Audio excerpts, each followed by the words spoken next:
Because I've grown up with kids who, you know, had the best lives ever. Like, they had everything got in their entire world and just, like, they don't get there. Yeah.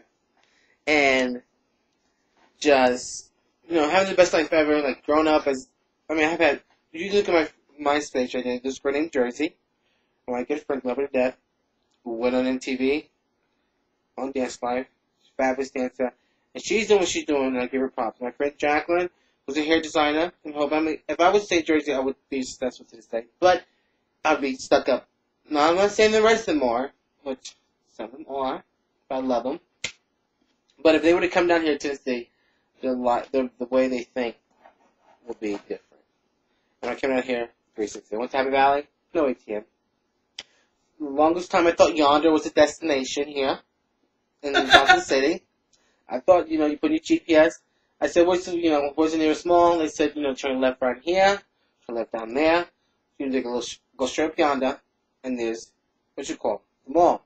I said, what's the name of it? The Johnson City Mall. No title, no coming attraction. If you go in 26, you come to Johnson City, coming attraction, the Johnson City Mall. Which I give the props to expanding themselves. Thank God. But, so I'm like, you know, putting the GPS, I'm like, you know, Yonder. Not found. Like Johnson City, Tennessee, County, Yonder. GPS says not found. So I'm like, okay, the GPS is fucked up. Let me pull over to this gas station here, and I'll get directions to Yonder to get to the mall. So I pull over there to the gas station, ask the gas station person. I said, how do I get to Yonder? They say to me, Yonder is not a destination on county here. That's just this thing. So Tennessee was a big experience for me. Huge experience for me. But let's take one step at a time. Let's talk about your first really long relationship, how you knew it was going to go to the, let's say, the pokey side of the fence. Let's see here. Well, the relationship that actually not turned you, but the relationship where you knew this is not my path. Whew. Well, let's see here. To leave names out. The lady. I'll call it the lady. It's going to be the only lady from this whole conversation out. Oh, God.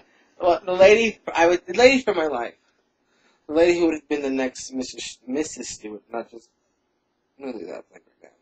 The next Mrs. Stewart, who would have had my children, I guess you could say. I.D. Stewart was engaged to a fabulous person. A wonderful person. Who I didn't think it was going to go like that, but then it really hit me. This is not who I am. I know that in life, I had a lot of girlfriends and backwards. I hit the pussy in the day. Okay, I mean, I did tap. Yeah, I did tap, but I just do what I do.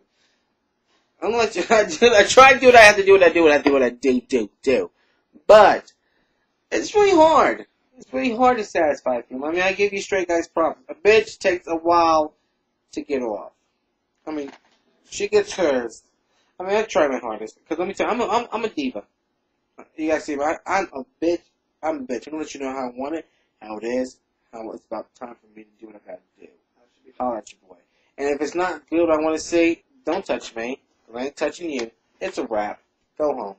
Don't wake up with me the next day. Alright? Fucking a female was very hard. Because it takes us forever to get off. Well, so, you know, first time I'm trying to eat this bitch out. Okay? I'm just like, My tongue is so tired. My tongue is so tired that it's so numb. I'm just like, are you fucking kidding me? This bitch ain't still doing nothing. Ain't getting off. I don't want. So I'm just like, alright, now I gotta fuck her. Strike one, heterosexual. It's like, okay. So I fuck her, and I get off, but she's still not fucking off. So I'm like, still trying to do what I gotta do. Let this bitch get fucked so she can pass out. So I can wake up next morning and be like, okay, do what I did. Strike two, heterosexual. Okay? So, did not be able to get this bitch off. I was like, you know, I'm getting sore. I'm getting wore out. I'll just play with it one time. And I do like this. That's called a little tickle. Please get off. Get off. I just do with that. Well, my fucking finger got so tired. I was like, damn, are you done yet? So I said to myself one night. Strike three, heterosexual. I said, Dean, this is who you're gonna be with for the rest of your life. This might be the bitch that hey, you fucked up with no condom. And you guys have kids. Are you gonna be able to get her off after that when you have all these fucking 3 kids that you guys just running around because you bust one nut inside or she get her off? Hell no. And that's when Dean Stewart came out of the closet. And there's not a lot of people, I know there's a lot of people that knew I was going to be gay, but I try to keep it in the closet. But I tell everybody who's in the closet. Everybody who's in the closet. It's rough to be in the closet. Be honest. Be honest to you. I mean, your friends are always going to be there. Be honest to yourself. If your parents don't accept you, which thank God to this day, my mom and dad accept me for who I am. I don't know how hard it would be. I don't know how hard it would be, but no parent out there should accept their child for who they are. And I love my mom and dad to this day for accepting me for who I am.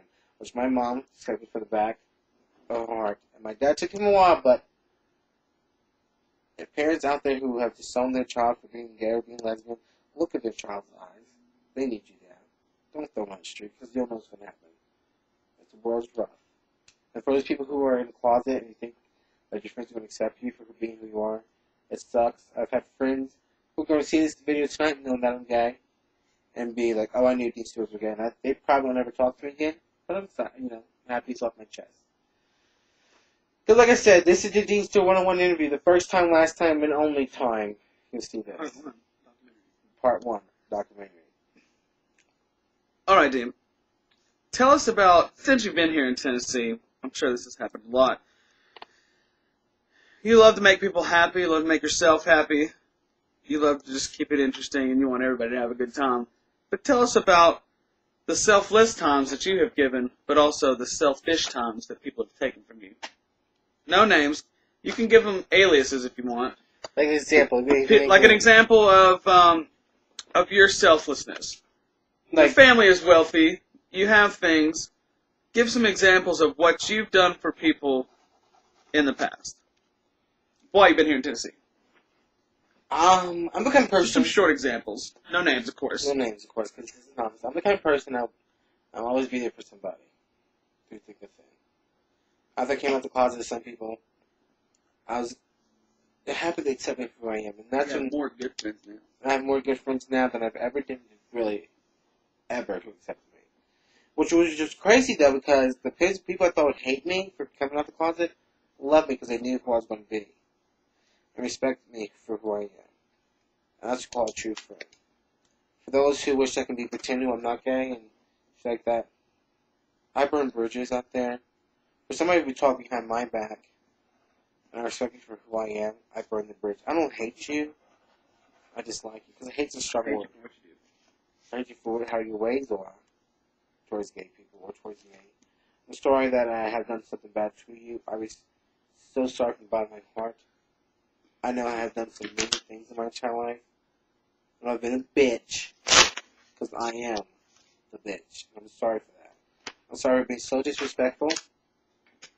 But from the bottom of my heart, I would take it back. Because in life, you learn from your mistakes, I think. But now, since you have talked about the selfless ways, let's talk about a little bit of the dark side. What are some of the selfish ways? Not that you have treated anyone particular, but maybe in your own relationships and the way that you perceive what your future life should be. We're talking about guy or girl. Hold on, I'm not answering. We're talking about guy or girl. Guys. It's only been guys that you've been here.